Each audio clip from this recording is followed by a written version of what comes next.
Hello friends, today we will discuss about the foetus. Gestational period को 3 stage में divide किया गया है। पहला होता है ओव्यूलेशन पीरियड, जिसको हम जर्मिनल पीरियड के नाम से भी जानते हैं।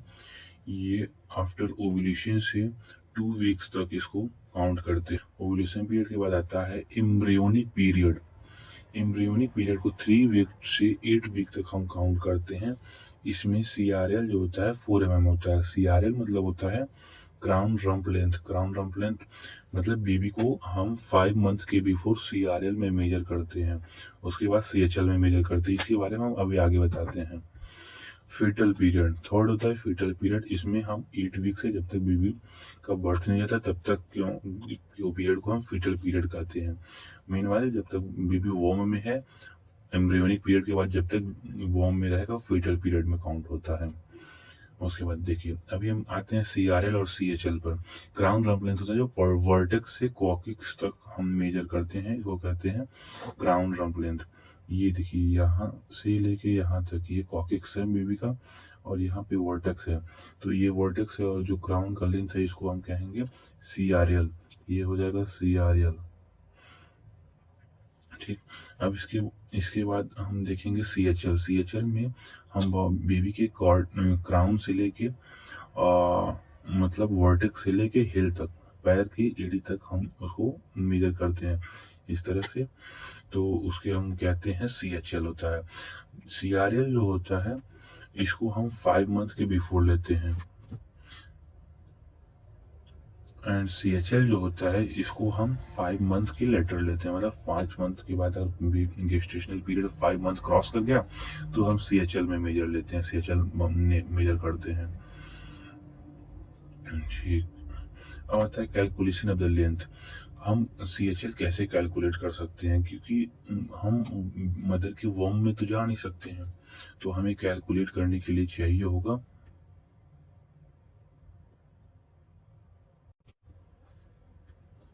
हम मदर की वॉर्म में तो जा नहीं सकते हैं, तो हम CHL कैलकुलेट करने के लिए हम कुछ ऐसे मेजर करते हैं कि पहले तो ये जानिए लूनर मंथ क्या होता है। लूनर मंथ ये होता है, एक महीने में 2 लूनर मंथ होते हैं। हिंदी 15 डेज का टाइम पीरियड को लूनर मंथ बोलते हैं। तो मान लीजिए कि अगर 2 मंथ की प्रेगनेंसी है, तो अगर उसमें 2 मंथ में कितने लूनर मंथ हो जाएंगे, टोटल 4 लूनर मंथ हो जाएंगे। तो हम उसको स्क्वायर कर देंगे।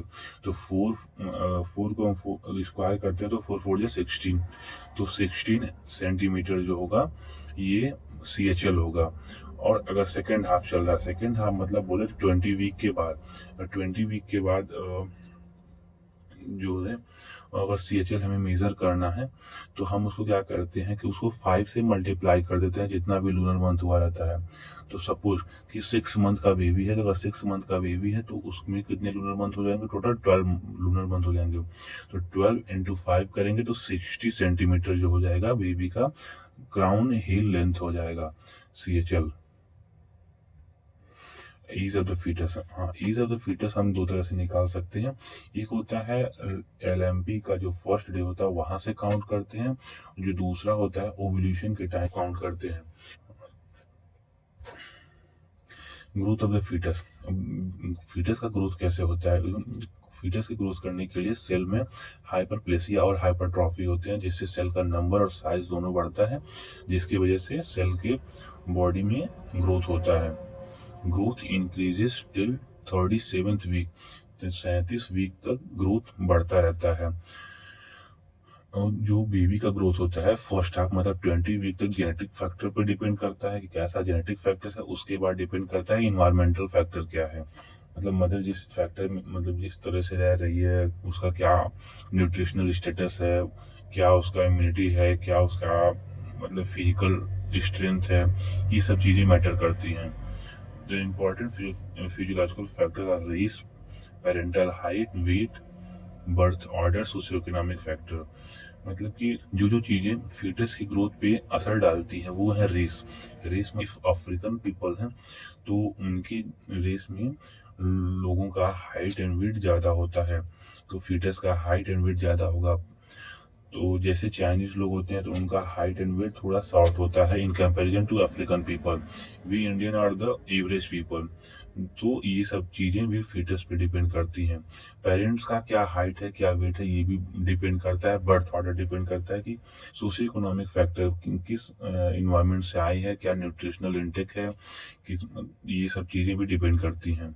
और ग्रोथ कुछ हार्मोन्स भी कंट्रोल करते हैं। आईजीएफ मतलब इंसुलिन लाइक ग्रोथ फैक्टर, ये लीवर से सीक्रेट होता है और ये फीटस के ग्रोथ में काफी हेल्प करता है। इंसुलिन हेल्प करता है और भी ग्रोथ फैक्टर होते हैं जो कि हेल्प करते हैं फीटस के ग्रोथ में।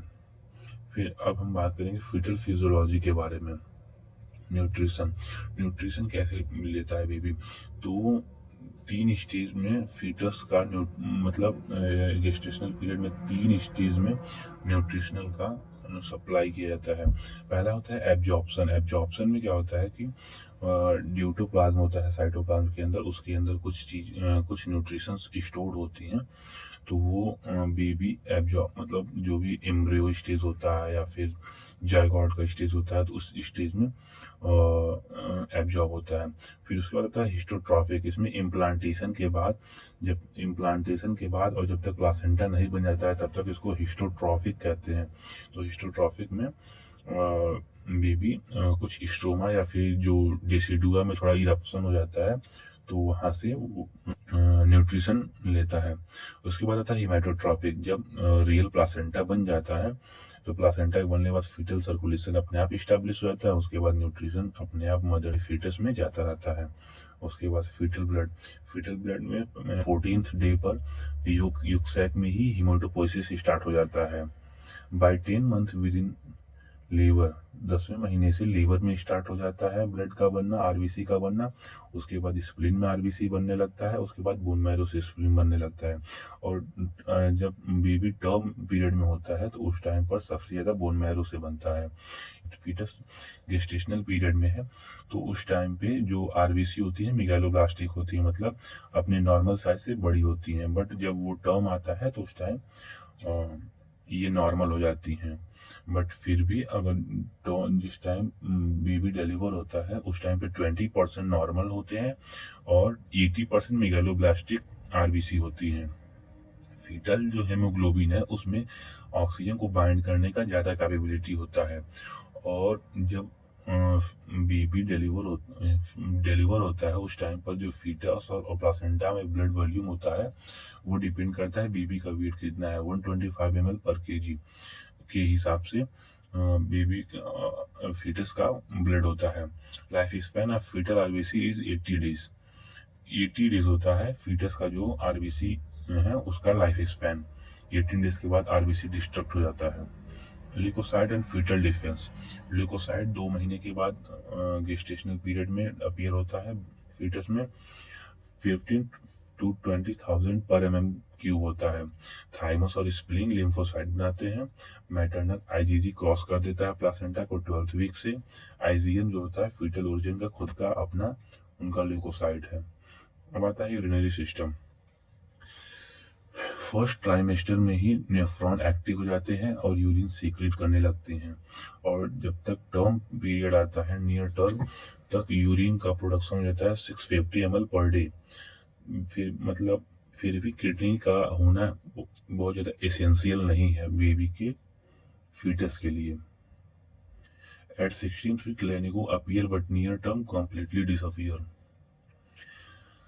16वीं वीक तक लेनिगो अपीयर आता है लेकिन जब बेबी टर्म पीरियड में पहुंचता है तो वो लेनिगो खत्म हो जाता है।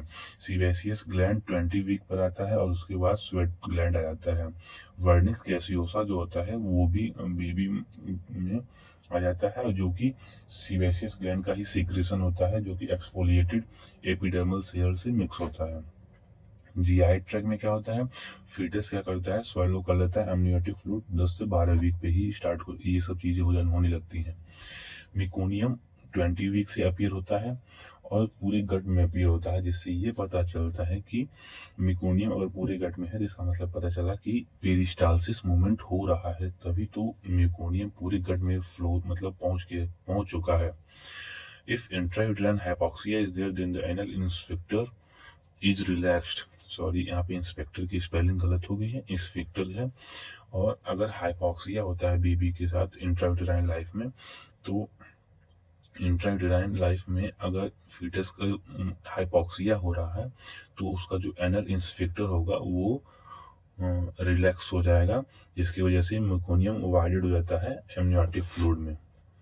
रिस्पायरेटरी सिस्टम 28 वीक पर एल्विलाई एक्सपेंड होता है और उसके अंदर क्यूबॉइडल एपिथेलियम की लाइनिंग रहती है। बिफोर दिस, उसके पहले लंग्स एक सॉलिड मास रहता है और 24 वीक पर सर्फेक्टेंट बनता है। दो सर्फेक्टेंट बनते हैं, एक होता है लेसिथिन और दूसरा होता है स्फिंजोमाइलिन। ये दोनों टाइप 2 एल्विलर सेल से सीक्रेट होते हैं। सर्फेक्टेंट क्या करता है, जो लंग्स में फ्लूइड होते हैं उनके सरफेस टेंशन को कम कर देता है, जिससे एल्वियोलाई जो होता है ओपन अप होता है। एल्वियोलाई जो अभी एक्सपेंड होने में हेल्प करता है। एल्वियोलाई के जो रेशियो होता है लेसिथिन और स्फिंजोमाइलिन का 2:1 होता है, जिसमें मतलब लेसिथिन डबल होता है, स्फिंजोमाइलिन हाफ होता है। Breathing movement identify at 11 week but irregular until 20 week.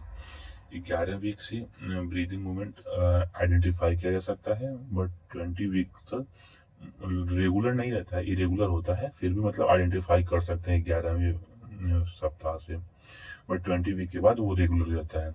जो फ्रीक्वेंसी होती है 30 to 70 ब्रीथ पर मिनट हो सकती है। Thank you.